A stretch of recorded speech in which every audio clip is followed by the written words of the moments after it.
Pada saya sebelumnya itu saya itu merasa hampa gitu.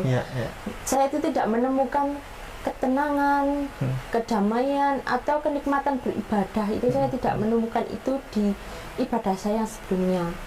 Lalu itu saya memperhatikan orang-orang di sekitar saya itu yang muslim sih, itu seperti ibadahnya itu.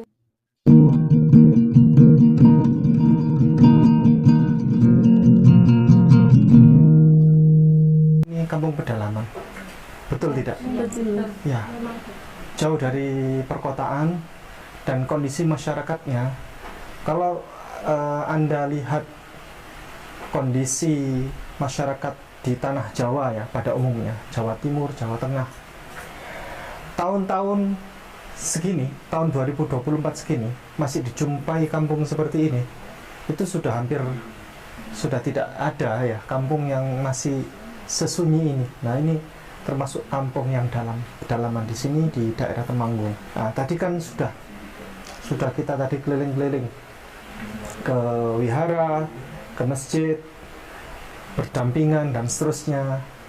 Dan di tanah ini, di kampung ini merupakan salah satu sebagai pelopor utama dari perkembangan mu'alaf di tanah larangan ini adalah atas nama Allah Yarham almarhum Al-Ustadz Dr. Waris Fakhruddin.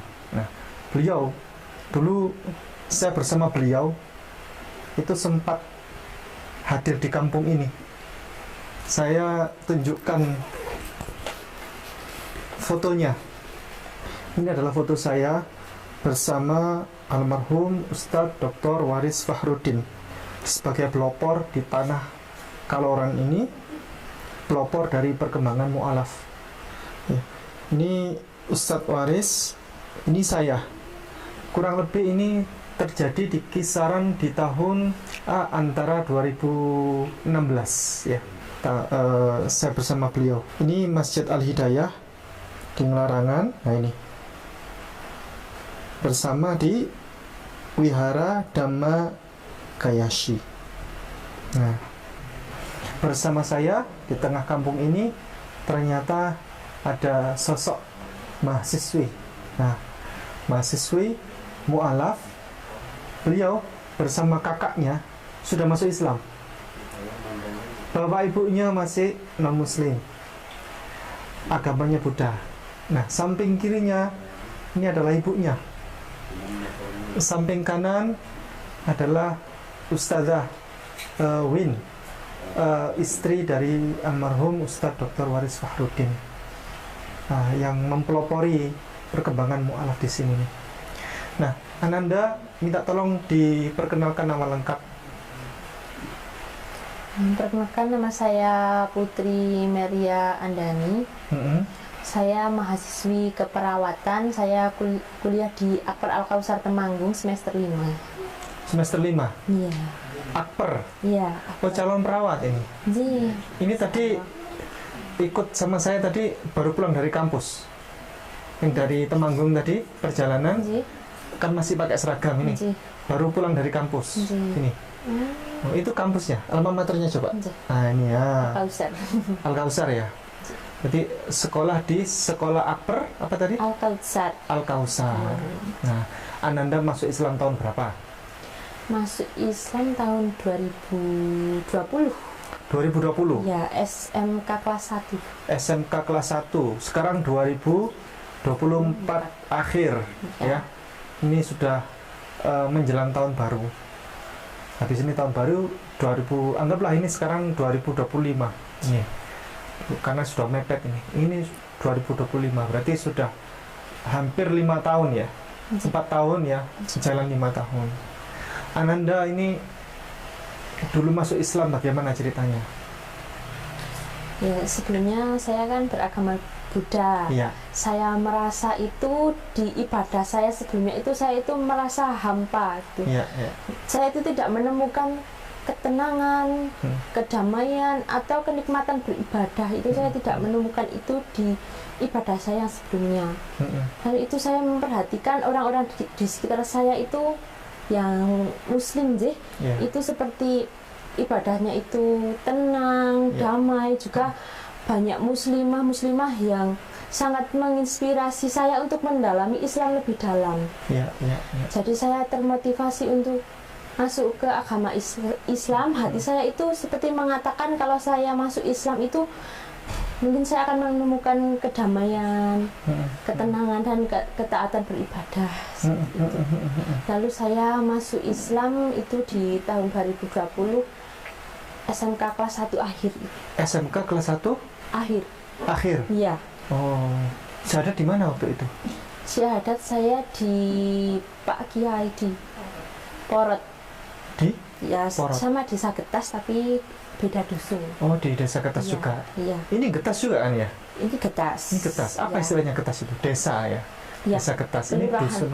Oh iya, oke, baik. Ananda, waktu itu dapat restu dari orang tua atau tidak? Dapat. Iya. Nah, nanti saya akan tanya-tanya ya ke Bunda ya. Bagaimana ceritanya mendapatkan restu? Apakah ada sinetron dulu atau bagaimana? Nah, Ananda dulu masuk Islam memutuskan itu atas dasar ikut pacar atau bagaimana, ikut teman atau bagaimana? Tidak sama sekali, memang sudah keinginan hati saya sendiri ingin masuk Islam, benar-benar ingin masuk Islam. Gitu? Iya. Ananda sudah bisa apa saja sekarang? Saya sholat sudah bisa? Kalau sholat sudah, alhamdulillah. Tapi kalau mengaji itu masih proses belajar. Iqra ya. Nah, kita tes ya. Ini malah benar atau enggak? Nggak usah grogi. Masih ingat nggak bacaan waktu syahadat dulu masuk Islam? Insya Allah masih. Apa itu? Syahadatnya. Asyhadu alla ilaha illallah wa asyhadu anna Muhammadar Rasulullah. Artinya? Saya bersaksi tiada Tuhan selain Allah. Dan saya bersaksi bahwa Nabi Muhammad adalah utusan Allah. Ananda ini sudah bagus. Lebih hafal bahasa Arabnya loh daripada bahasa Indonesianya. Karena memang Islam itu dijaga dengan bahasa Al-Qur'annya. Luar biasa ya. Anak mu'alaf, mantan Buddha, jauh lebih hafal bahasa Arabnya daripada Indonesianya. Baik, Ananda ini memutuskan masuk Islam dan sekarang sudah menjadi muslimah. Saat ini menyesal tidak? Tidak sama sekali, justru saya senang, saya bangga bisa masuk Islam. Saya merasa saya itu lebih tenang, lebih bahagia. Seperti ya, saya menemukan kenikmatan ibadah saya di dalam agama Islam ini. Saya rasa saya merasa lebih baik daripada sebelumnya setelah masuk agama Islam ini. Masya Allah. Ananda, Mbak Putri ini kenal dengan sosok namanya Ustadz Waris tidak? Kenal. Kenal di mana waktu itu? Dulu itu Ustadz Waris itu dakwah di masjid sini. Lalu mampir ke warung depan Bu Yuyu. Itu Bu Yuyu bercerita tentang saya yang mu'alaf. Lalu Ustadz Waris suwan ke sini. Lalu itu saya bertemu Ustadz Waris itu seperti itu. Ustadz Waris soan ke sini? Dari warung itu mungkin nanya-nanya ya? Atau bagaimana? Itu Ustadz Waris waktu ke warung itu, Ananda sudah masuk Islam atau belum? Saya sudah. Sudah. Oh. Tapi belum lama, mungkin masih berapa bulan, belum ada 1 tahun seperti itu. Oh, luar biasa ya, berarti Ananda masuk Islam bukan karena dorongan seseorang ya? Dipaksa oleh Ustadz Waris misalnya, diajak oleh Ustadz Waris, ayo masuk Islam, sini, gitu, enggak ya? Tidak.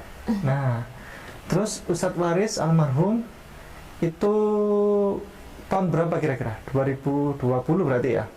Oh, masih sugeng ya, masih sehat beliau itu. Masih.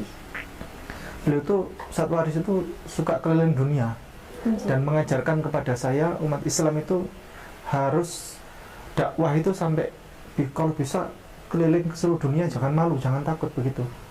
Seadanya duit, nggak ada duit, ya sudah. Bagaimana caranya bisa keliling dunia? Kalau perlu dakwahnya itu sampai ke Papua Nugini gitu. Beliau sampai sana, sampai ke negara-negara, bahkan beliau ke Eropa itu sudah banyak kali.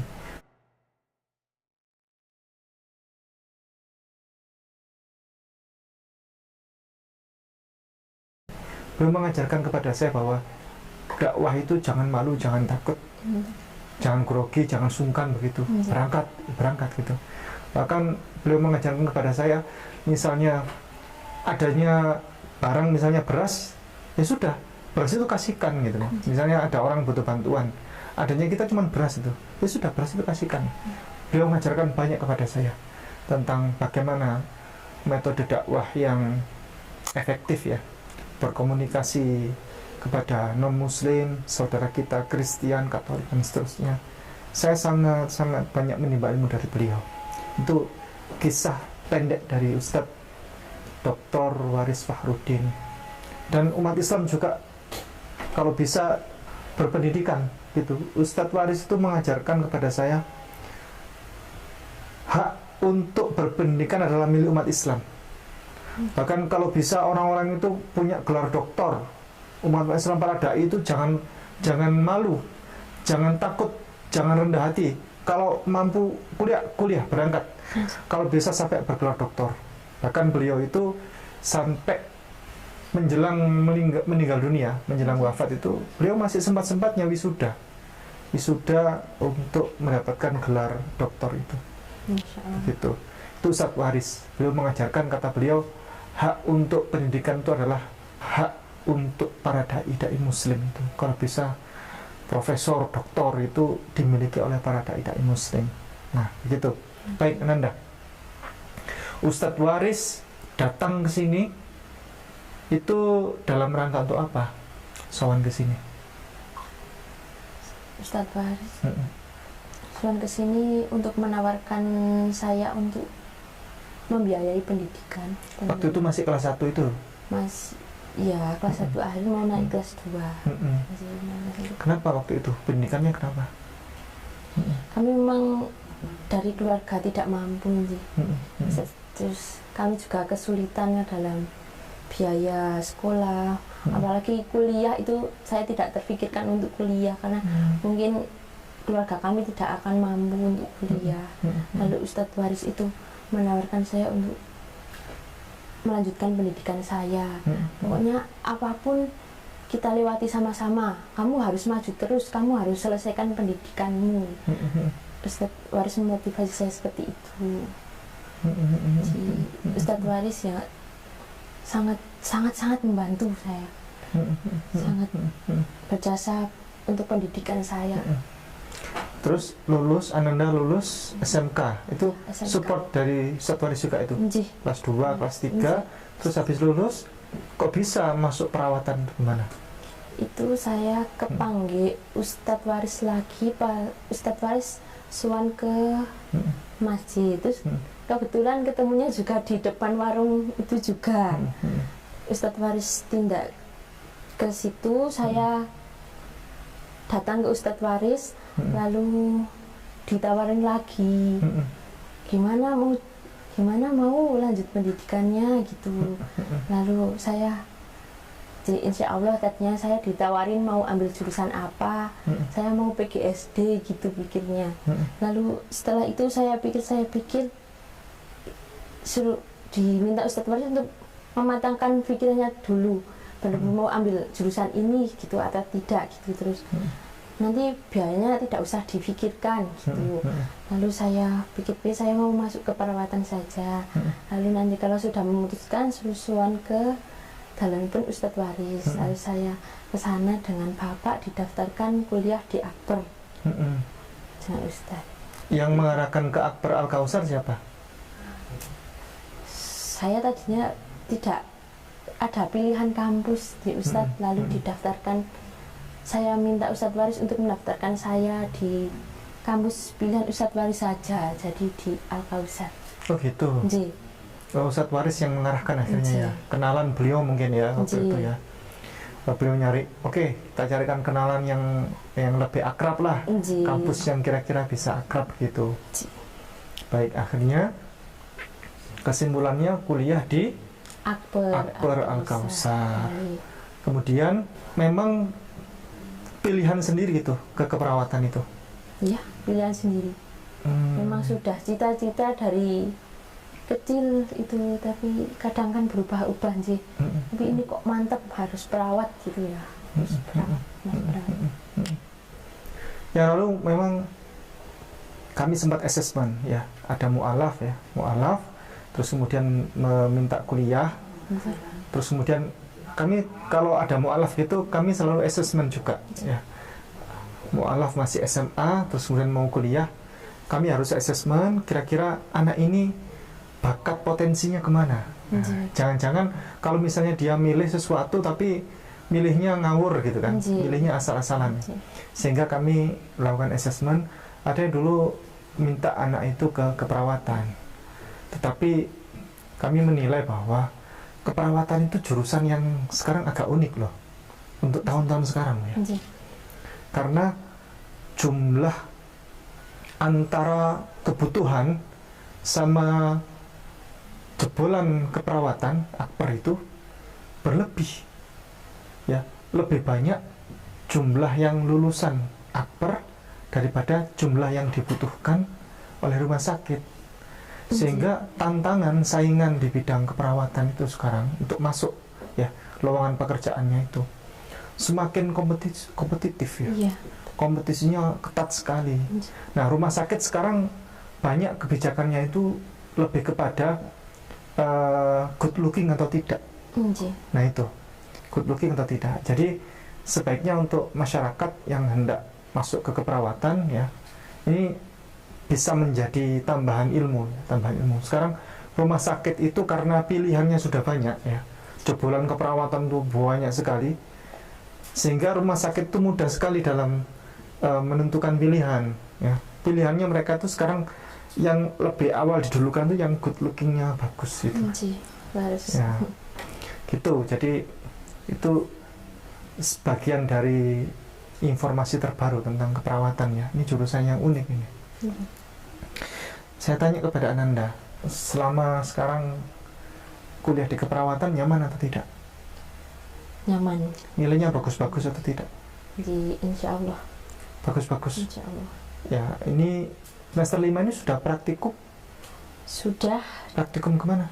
Di RSUD Muntilan itu kemarin 1 bulan lebih sih. Lalu saat ini sedang praktik di Puskesmas Keranggan, itu juga 5 minggu. 5 minggu? Ya, baru dapat 1 minggu. Oh, praktikumnya kayak gitu tuh dibayar atau enggak ya? Ini pertanyaan iseng aja. Tidak. Oh, tidak dibayar. Iya. Ini istilahnya apa ya? Praktikum belajar ya? Belajar lapangan. Ya, baik. Ananda sekarang semester 5, ada kendala apa yang didapati? Kendala sih mungkin di laporan dokumentasinya itu kadang ada yang sulit gitu ya, mungkin hanya itu sih. Dokumentasi apa itu? Dokumentasi keperawatannya, untuk KTI-nya, karya tulis ilmiah juga itu kadang ada yang belum bisa dipahami, jadi masih sedikit kesulitan. Sebentar, karya tulis ilmiah apa maksudnya itu? Karya tulis ilmiah itu kalau di S1 itu deskripsi. Tugas akhir maksudnya? Iya, tugas akhir. Oh, ini sudah menjelang tugas akhir ya? Iya. Semester berapa terakhir? Semester 6 kalau terakhir. Ini kalau KTI selesai, proposalnya selesai, itu sempro, lalu masuk ke semester 6, setelah itu penelitian, setelah itu semhas, seminar hasil penelitiannya. Berarti kurang berapa semester lagi Ananda lulus? Saya kurang 1 semester. Oh, 1 semester saja? Oh, saya kira masih panjang ya. Oh ya, D3 ya? D3. Oke, baik. Ini semester 5, ini semester 5 sudah akhir atau belum? Iya, ini akhir. Akhir? Ya. Sudah tugas akhir mengerjakan? Iya, sudah dikerjakan. Berarti mau naik ke semester 6. Tinggal 1 semester lagi sudah lulus? Iya. Nggak ada lagi lapangan, ujian lapangan apa nggak ada? Masih setelah penelitian itu ada praktik kegawat daruratan, mungkin 2 mingguan. Lalu setelah itu uji kompetensi dan menunggu STR, surat perizinan praktik, seperti itu. Ya. Itu juga lumayan lama prosesnya. Iya. Begini, para penonton, para hadirin, para pemirsa yang kami muliakan, kami bisa tiba hingga hadir di sini adalah mendapatkan laporan dari Yayasan Peduli Umat Temanggung. Yayasan atau YPU Temanggung ini adalah yayasan yang diprakarsai oleh salah satunya oleh Ustadz Dr. Waris Fahrudin. Dan sejak meninggalnya Ustadz Waris Fahrudin ini, Yayasan YPU yang menangani banyak sekali persoalan dan mengirimkan bantuan-bantuan ke berbagai daerah ya. Jadi bukan hanya memberikan bantuan ke Temanggung saja. Jadi saya tahu sepak terjangnya Ustadz Waris itu sampai kirim-kirim bantuan itu ke berbagai daerah. Karena jangkauan wilayah beliau itu dakwahnya sampai ke Papua sana, sampai ke daerah Timor namanya itu. Dulu itu sampai pernah ke Timor Leste, Timur ya, sampai ke daerah Fak-Fak. Bahkan kalau ke luar negeri itu beliau jangkauannya sampai ke daerah Filipina, Papua Nugini dan seterusnya. Sejak meninggal beliau, ini YPU akhirnya meninggalkan beberapa PR ya, banyak PR. Salah satunya adalah PR dari pendidikan Ananda Mbak Putri ini, Mbak Putri M. Andani ya? Melia Andani. Melia Andani, Mbak Putri Melia Andani. Nah, PR-nya nih salah satunya beliau. Beliau adalah peninggalan dari almarhum Ustadz Dr. Waris Fahrudin dan amanah ya. Amanah yang harus segera sampai lulus ya. Ananda harus sampai lulus ini. Harus sampai lulus. Ini tinggal sedikit lagi ya. Tinggal sedikit lagi Ananda sudah mencapai kelulusan. Nah, ini kami mendapatkan laporan bahwa Ananda ini ada tanggungan SPP ya. SPP kalau nggak salah saya yang harus diselesaikan. Totalnya ini sebentar saya bacakan. Nanti mungkin bisa kami tayangkan di layar ya. Oh, ini semester 5 ya. Ya, ada 2 tahap ya. Tahap 1 sama tahap 2 ini belum pembayaran Ustaz ya? Belum. Tahap 1 sudah. Oh, tahap 1 sudah. Tahap 1 5 juta rupiah. Tahap 2 3 juta 500 ini belum. Iya. Oke, baik. Oh, total 8 juta setengah tapi tahap satunya sudah. Ya, 5 juta. Sama semester 6. Nanti semester 6 juga ada tahap 1 tahap 2 gitu. Iya. Oke, baik. Semester 6 sudah muncul tagihan belum, Ustazah? Belum, cuman sudah ada itunya detail rinciannya. Oh, semester 6 belum ada tagihan tapi sudah ada detail tagihan rinciannya. Nanti detail tagihan rinciannya kami minta Ustazah ya. Begitu. Nah, karena kurang 1 semester lagi. Yang tahap 2 3 juta setengah ya, 3.500.000 rupiah belum terbayar SPP beliau. Terus sama yang semester 6 sudah muncul rinciannya. Nah, setelah semester 6 beliau sudah lulus insya Allah. Itu tapi belum biaya wisuda Ustazah ya? Belum. Ya, nanti gampang lah, nanti tinggal menyusul, ada susulan itu. Yang penting nanti adalah semester 5 sama semester 6 ini harus segera diselesaikan. Nah, kami adalah penyambung lidah. Kami adalah pelayan-pelayan Allah dan tugas kami adalah membantu masyarakat menyambungkan lidah ini kepada masyarakat untuk menyampaikan informasi tentang keberkahan yang diberikan oleh Allah Subhanahu wa taala ini. Nanti untuk bagi siapapun. Nah, di Mu'alaf Center Ayah Sofia itu Ustazah ada banyak sekali, ada beberapa mu'alaf ya yang sampai sekarang masih ada di bawah pembinaan kami. Ada yang di UM, ada yang di Brawijaya dan seterusnya.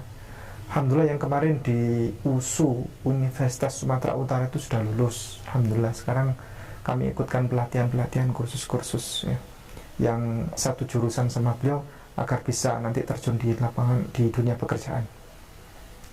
Nah, biasanya setiap mahasiswa itu kami carikan orang tua asuh. Nah, satu anak itu satu orang tua asuh. Bukan orang tua asuh yang sebagai orang tua dan anak, bukan, tapi orang tua asuh seseorang yang bersedia untuk mensupport ya sampai selesai, sampai anak itu lulus begitu. Alhamdulillah yang USU kemarin itu alhamdulillah sampai lulus ya, ada yang mensupport 2 orang ya, satu anak itu 2 orang tua asuh ya yang bersedia mensupport sampai lulus. Alhamdulillah sekarang sudah lulus. Nah ini ada beberapa mahasiswa lagi yang masih ada tanggungan biaya kuliah ya yang kami harus selesaikan.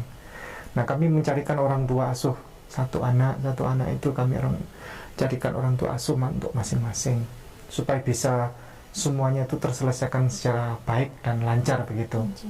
Nah bagi siapapun yang bersedia untuk menjadi orang tua asuh untuk support pembiayaan Ananda, Mbak Putri Melia Andani ini sampai selesai, sampai tuntas, karena kurang sedikit lagi, kurang 1 semester lagi. Dengan senang hati kami sampaikan terima kasih yang terbanyak dan bisa menghubungi nomor hotline kami di sini. Nanti kami langsung akan sampaikan nomor rekening Yayasan Peduli Umat Temanggung, YPU Temanggung. Jadi nanti langsung kami sampaikan untuk berurusan dengan YPU Temanggung, biar bisa tersinkron ya, karena ini beliau ini adalah binaan dari YPU Temanggung. Nah ini kami sampaikan sebagai penyambung lidah supaya keberkahan Allah ini tetap terus terjaga dan Ananda bisa sampai lulus begitu. Begitu Ustazah. Nah, saya ini juga saya tidak ada gaji di Mu'alaf Center Aisof ya Ustazah. Nah, ini juga kami membantu masyarakat sebisanya. Sebisa yang kami sampaikan, sebisa yang kami usahakan. Kalau kami bisanya begini ya, kami sampaikan kami bisanya sekian gitu. Ada lagi yang mau disampaikan? Oh, sebelumnya ibunya dulu, ibundanya dulu. Nah, ya. Ibunda. Nah, Ibu mohon dibantu disampaikan namanya Ibu Sinten. Nama saya Ibu Eko Astuti. Ibu Eko Astuti. Iya. Ibu ini punya anak berapa? 2, yang 1 laki-laki, yang 1 ini putri. Dua-duanya sudah masuk Islam. Udah. Terus Ibu sendiri agamanya? Saya Buddha. Buddha. Bapak juga Buddha. Bapak juga Buddha. Suami ya? Ya, suami juga Buddha. Bagaimana ceritanya waktu itu dapat laporan dari Mbak Putri? Kaget atau Bu, aku mau masuk Islam atau gimana? Nyampaikannya gimana waktu itu? Ya, dia itu dulu itu nyampaikan sama saya, sama suami saya itu bilang dia mau masuk Islam. Tapi saya sama bapak juga kaget, tapi kagetnya bukannya saya nggak boleh anak saya masuk Islam, enggak. Tapi saya malah merasa terharu. Saya sama suami saya itu nangis, sangat terharu. Anak saya punya keinginan mau masuk Islam. Saya sama suami saya sangat mendukung sama anak saya. Tapi juga saya punya amanah sama anak saya, dijalanin yang lebih baik sebelum yang sesudah yang agama Buddha kan lebih baik yang mau dijalani masuk Islam. Benar-benar dia masuk Islam. Maksudnya jalani apa yang kau yakini begitu. Sholatnya harus rajin, ibadahnya rajin. Saya itu punya amanah sama anak saya itu. Rajin anak ini? Iya, alhamdulillah rajin dia. Ya. Sholat rajin juga. Saya kan nggak tahu itu namanya tahajud, itu nggak tahu. Kalau saya tahu dia juga tahajud itu apa, saya nggak tahu. Dia rajin tahajud itu juga. Sebentar, Bu Astuti ini kok lucu. Ada anak laporan, Bu, aku mau masuk Islam. Top, begitu gimana ceritanya itu? Ya nggak langsung top, tapi ya juga ya punya pikiran ini gimana? Apa saya tanya dulu sama suami saya itu punya teman cowok yang ngajak masuk Islam enggak? Saya tanya gitu dulu. Ya dia enggak. Itu nanya sama gimana ceritanya kok kamu masuk ini, apa kamu punya pacar cowok yang Islam? Enggak, ini memang dari keinginan saya, dari hati saya. Dia bilang gitu. Kan saya sama suami saya membawa anak saya ke Pak Kiai ke Porot. Malam-malam sama-sama itu suami saya pulang jam 11 saya namanya syahadat kan. Iya. Saya ikhlas sama bapak. Saya itu sama bapak, dia bilang mau masuk Islam, nangis, saya terharu. Sama bapak juga nangis dia. Meluk anak saya. Kalau anak SMA atau SMK kelas 1 itu pindah agama itu jelas bukan karena pacar, Bu. Biasanya yang karena pacar itu kuliah, itu kan. Apalagi masih kelas 1 loh. anak kelas 1 SMA itu masih unyu-unyu gitu kan. Ibu menyesal tidak ada rasa penyesalan anaknya Bu Astuti itu pindah agama terus berbeda dengan agama orang tua, itu bagaimana Ibu? Enggak sedikit pun enggak ada penyesalan. Enggak menyesal. Enggak menyesal. Enggak. Kalau itu pas puasa aja saya ngingatin, kalau saya masa ini puasa saya bangunin, suruh itu kalau sore itu buka puasa, kalau itu pagi itu sahur ya saya bangunin, suruh sahur saya masakin. Saya ikhlas, saya senang anak saya masuk Islam, enggak ada itu kecewa dan enggak.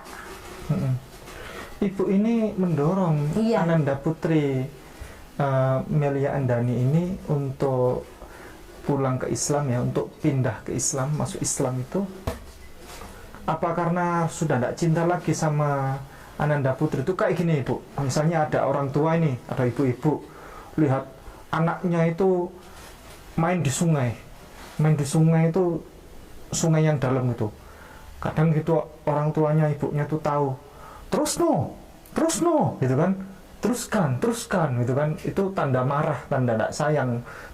Maksudnya gini loh, tanda melarang gitu sebenarnya, terus no. Nah itu ibu itu maksudnya mendorong Ananda Putri ini untuk masuk Islam tuh kayak gitu apa enggak? Terus no gitu kan? Enggak sama sekali.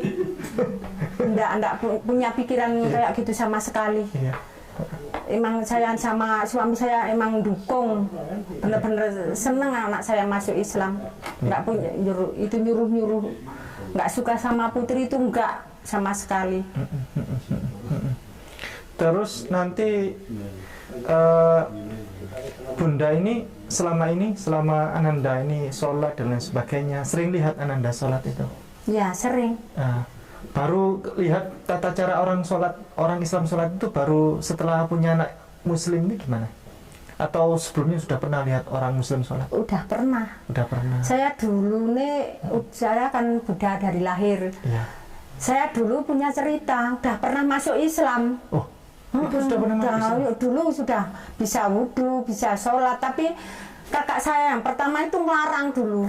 Melarang Ibu? Iya, saya masih kecil, masih SD. Oh, masuk Islamnya SD. Oh, tak kira masuk Islamnya pas sudah dewasa. Udah lulus kelas 6 itu kan kakak saya yang pertama itu tidak boleh saya masuk Islam. Dicari kalau saya ngumpet-ngumpet itu di rumah. Yang itu Pak Kiai yang mimpin itu toh. Itu saya kan balik Buddha lagi. Iya. Saya kan ya juga kepingin banget dulu jadi orang Islam dulu. Terus sekarang nggak kepingin Bu? Ya sekarang itu kayak itu saya udah bilang sama anak juga, besoknya saya ya mau ikut anak. Masya Allah. Bener. Tapi kapan-kapannya? Ya kalau kan sekarang kan saya itu punya pikiran kan saya lagi dituakan di sini, jadi bapak kan jadi di tengah di sini kepala dusun kan, misalnya langsung itu kan nggak enak sama masyarakat gitu. Saya pikir saya kayak gitu. Tapi saya juga punya cita-cita demi Allah itu mau ikut anak besoknya, biar itu dia mendoakan itu nggak bingung gitu kalau saya misalnya meninggal lah, itu kan jadi satu sama anak, itu cita-cita saya. Saya kayak gitu. Cita-cita mulia. Iya, kedua-duanya kan anak saya udah masuk Islam semua. Anak saya dua udah masuk Islam semua. Ya nantinya kan kok ibu bapak kok masih Buddha kan kasihan anak. Besok-besoknya kalau mendoakan kalau orang tuanya udah meninggalkan kasihan toh. Iya. Harapannya Ibu untuk Ananda Putri? Harapan saya sama ini Putri jadi anak yang baik, yang soleh, rajin ibadah, besok tercapai cita-citanya jadi perawat nolong orang, jadi orang sukses, bisa selesai kuliahnya. Jangan sampai dia ngerkoso kayak orang tua nih, di ladang, di sawah. Dia harus kerja jadi orang sukses. Loh, Ibu profesinya? Saya ibu rumah tangga. Oh, kalau Bapak? Bapak Pak Kadus, kepala dusun. Profesi ini untuk tani. Iya. Tani. Terus saya dapat kabar kalau rumah ini adalah dulu ini bantuan dari bedah rumah juga. Bantuan bedah rumah? Iya. Dulu rumahnya belum seperti ini? Belum, mau roboh dulu, rumah kayu mau roboh. Ini tidur ini putri ini kehujanan, kalau kehujanan dikasih ember, dikasih itu di kamar ini. Dia basah kalau kehujanan, kalau hujan itu rumahnya mau roboh. Itu atapnya dikasih plastik, dikasih bakor, itu atap kamar itu dulu nih. Itu ada bantuan bedah rumah itu juga bisa bangun ini, masih seperti ini rumah saya. Tahun berapa itu Bu, bocor-bocor nak karuan-karuan itu? Ini SMA, masuk SMA tuh, ya bocornya udah lama. Emang ini baru aja bangun ini kan. Udah masuk kuliah kamu ya? Baru ya Umi yang bangunnya, Umi kesini itu baru selesai bangun, belum ada pintu belum. Berarti ini dulu istilahnya rumah kayu itu kalau bahasa orang Jawa itu udah rumah tua, warisan dari orang tua. Rumah gedek begitu Iya, bahasa orang Jawa. Iya. Masya Allah, ini bantuan dari pemerintah. Iya. Gitu. Baik. Ini masih begini tuh, tiap mau bangun yang bagus belum bisa, tiap mau ngasih sanggup sekolah ada masih susah, masih sanggup ini. Sekarang saya punya presiden baru Bu. Ya. Namanya Pak Prabowo. Ibu mau ngomong sama Pak Prabowo, monggo. Prabowo gitu, monggo. Yang mana Pak Presiden? Pak Prabowo. Oh, di Jakarta. Jakarta, ya. Nanti sampai sana. Ya, saya punya presiden baru namanya Pak Prabowo Subianto. Iya. Sampaikan kepada Pak Prabowo. Pak Prabowo minta apa gitu?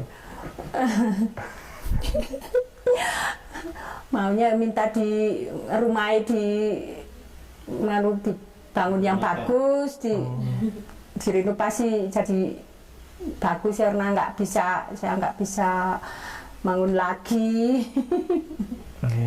Maksudnya Minta bantuan ini bagusin rumah. Oh, ini belum di finishing. Iya. Nah, ini bantuan dari pemerintah tapi ini belum di finishing.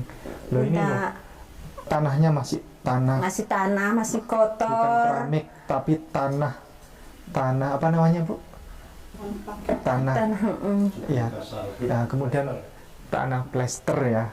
Terus kemudian dindingnya ini masih dinding. Iya. Belum Kataku belum dilepo juga, belum di finishing. Bisa jadikan rumah yang bagus. Insya Allah. Begitu. Baik, saya minta Bapak ada di sini. Baik, ngapunten Pak, Ya. nama lengkap Pak Sinten? Nama lengkap Sabar Widodo. Pak Sabar Widodo. Oh, Pak Sabar. Saya panggilannya Pak Sabarnya. Ya. Saya panggil Pak Sabar. Baik, Pak Sabar ini saya kenalkan beliau adalah Bapak Ayahanda ya, Bapak atau Ayahanda dari Ananda Mbak Putri. Nah, ini anak kesayangan bukan Pak? Anak kesayangan bukan? Iya. Anak kesayangan. Ya. Karena tidak punya anak putri lagi ya, Iya, satunya laki, cuma satunya satu. perempuan. Nah, Bapak agamanya masih Buddha katanya. Iya. Nah, Putri sementara sudah masuk Islam. Bapak waktu itu sama seperti Ibu apa beda? Maksudnya kaget? Beda. Beda? Beda. Nggak restu sama Karena Putri? enggak, pertama saya enggak restu. Oh. Kedua kalinya dia bilang sama saya dulu, Pak, saya tetap harus masuk Islam. Saya boleh, tapi harus ada syaratnya. 5 waktu harus dijalani. Ya, saya mendukung. Kalau 5 waktu, sholat 5 waktu tidak dijalani, mendingan tidak usah. Kalau cuma KTP saja, saya bilang gitu memang. Ini saya bilang apa adanya. Nah, saya bilang seperti itu. Kalau memang Tapi sempat ditampar Pak? Oh enggak. botak, Apa-apaan kamu? Oh tidak ya? botak. Kalau memang ada gitu. Lah setelah itu kan dulunya setiap pagi kan kalau mau sekolah kan harus dibangun nih. Put, bangun, ini sudah jam 6. Kalau sekarang enggak. Setelah itu masuk itu bahkan pagi mulai subuh tuh bangun sendiri. Nah itu suatu apa ya, Bagi saya sangat beruntung. Nah, ini pagi tidak bangun ini sudah punya tanggung jawab. Sudah sholat subuh. Ya. Awalnya seperti itu.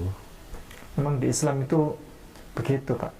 Jadi orang masih gelap buta disuruh bangun, disuruh sholat ibadah, emang kalau disuruh pagi-pagi itu bekerja. beratnya. Pagi-pagi masih ini dingin, kok itu paling berat itu pagi itu. Nabi Muhammad itu nabi yang memang beneran asli nabi. Karena kalau pekerjaan beliau mengaku-ngaku nabi misalnya, hanya untuk cari pengikut, itu mudah sekali, Pak. Iya. Membuat agama yang mudah, yang tidak perlu sulit-sulit, tidak perlu sholat 5 waktu, aturannya begitu, tidak perlu adanya wudhu, karena di negara Arab sana kan negara gurun pasir panas, untuk cari air kan sulit. Iya. Tapi orang Islam disuruh wudhu begitu. Tapi kalau nggak ada air itu nggak apa-apa, tayamum kan begitu. Iya, pakai. Nah kemudian subuh disuruh bangun, masih gelap buta disuruh bangun. Sementara orang-orang Arab sana kalau masih gelap buta pagi itu enak-enaknya tidur begitu. Tapi Nabi Muhammad kalau memang itu aturan, beliau itu memberikan aturan itu yang memang dari Allah pewahyuan sempurna. Orang masih gelap buta suruh bangun, suruh ibadah, suruh bekerja. Itu bukti, salah satu bukti bahwa Nabi Muhammad itu nabi asli beneran begitu. Jadi tidak asal cari pengikut. Jadi kalau cari pengikut dengan aturan yang sulit begitu sulit, malah sulit dapat pengikut sebenarnya loh ya. Kalau memang nabi palsu ya. Iya. Orang suruh muda aja, udah nggak usah sholat gitu kan. Nanti sholatnya seminggu sekali ya misalnya gitu. Wah mudah Pak dapat mengikut, enak sekali misalnya itu. Nah, itu tapi ini bagian dari wujud bahwa bukti Nabi Muhammad itu Rasul, memang pewahyuan dari Allah dan beliau adalah nabi yang asli, begitu utusan Allah. Ada lagi yang mau disampaikan Pak, harapan untuk putri, untuk Ananda? Ada, ini yang sangat-sangat kami itu bangga dan kami berterima kasih kepada almarhum Dr. Waris Fahrudin, yang mana setelah ini putri itu ini ada Bapak Dr. Waris Fahrudin ini bisa melanjutkan sekolah. Alhamdulillah. Memberi kesemangatan pada putri waktu itu. Di sini jarang Pak ya, anak-anak yang bisa sampai kuliah jarang ya. Iya. Di desa ini jarang. Kalau ini saya memang kalau ini tidak ada bantuan sama sekali, tidak ada uluran tangan sama sekali dari almarhum. Ya. Kemungkinan kami tidak bisa menyertakan putri. Karena mengingat biaya yang mahal, saya tetap tidak bisa. Sama saya ini merasa terima kasih sekali Pak sama almarhum yang pertama menyupport, dan pertama Mbak Putri harus sekolah, itu almarhum. Kalau Bapak sendiri sampai sekarang bertani? Iya. Bapak dipercaya sebagai kepala dusun di sini ya? Kepala dusun, berarti Bapak tokohnya masyarakat di sini. Okay. Baik, ada lagi Pak yang mau disampaikan? Ini putri ini waktu beliau sudah masuk Islam ya, ada gap Kak dengan Bapak? Gap itu ada jarak tidak? Apakah misalnya sejak masuk Islam Ananda Putri ini semakin akhlaknya semakin negatif ya, misalnya semakin pertama masuk Islam memang juga tetap ada yang waktunya kan ini kan waktunya kan dulu kan Buddha, kami sendiri Buddha, dan itu dari umat lain termasuk umat Buddha, termasuk tokoh Buddha memang pertama tuh kehilangan putih itu kan kasihan. Ada dari keluarga kami kayaknya kurang senang dulu, tapi lama-kelamaan sekarang enggak. Sekarang sudah damai, tidak ada masalah apa-apa. Dan Pak Putri semakin lama semakin akhlaknya semakin meningkat, semakin baik, kepada orang tua semakin dekat. Iya.